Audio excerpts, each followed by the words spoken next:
Good afternoon, car nuts. This, as you can see, is the new Mercedes SLS AMG. It costs £157,000.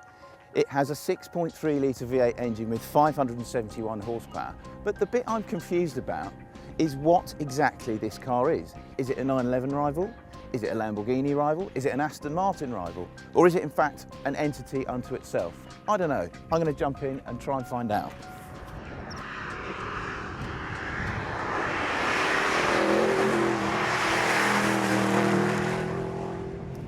So first impressions of the SLS from behind the wheel, well, they are mostly very good. I'm not entirely convinced about the design of the cabin. Basically, it doesn't quite feel as if it's 158,000 quid's worth. It's good, the architecture's fine and the ergonomics are very, very sound, but it just doesn't quite feel $1 million inside here. But to drive, I really like this car. It's got a kind of old school, honest GT car style feel to it. It's very, very obviously rear wheel drive. You sit a long way back, it almost feels as if you're sitting right over the rear axle, which is nice because the feel from the rear axle is really good and the steering is excellent. You have total faith in where the front end is going to go. What is really, really impressive with the SLS though is its overall dynamic capability.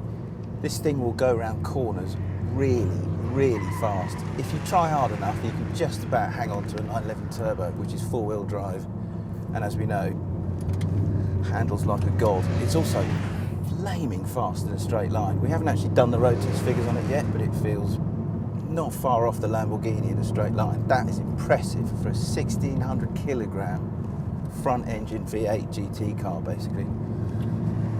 And then you've got the gearbox.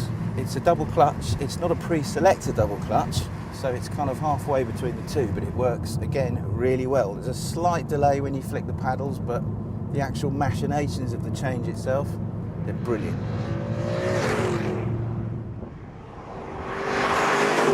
So to go back to that original question as to what the SLS actually is, I think it's time that we tried some of the opposition. First up, Porsche 911 Turbo. Is the SLS anything like it? Well, they're both German, they both have over 500 horsepower and they both have flappy paddle gear shifts. But beyond that, there's no comparison between these two cars. Porsche's faster, more comfortable, massively more agile.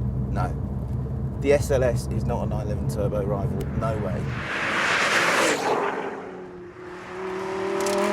So, is the SLS remotely like the new Lamborghini Gallardo Superleggera?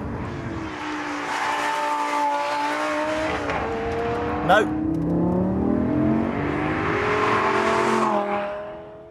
This is the Aston Vantage V12, and it is by far the closest in kind to the SLS.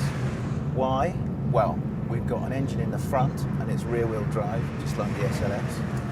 Same kind of hairy-chested, slightly old-fashioned sports car kind of feel to it as well. But actually, when it comes right down to it, the Aston's personality is quite a lot warmer than the Mercedes. It's not as fast, it's not as dynamic, and it certainly doesn't go around corners as clinically as the Mercedes, but I think I actually prefer its demeanour overall. It's just a bit friendlier. Is it better than the Mercedes? Not sure, that's too close to call. So we've established that the SLS is definitely not a 911 rival, is clearly not a Lamborghini rival, is kind of similar to an Aston Martin Vantage V12, but actually is a law unto itself. And actually, in fact, it's a very good law unto itself.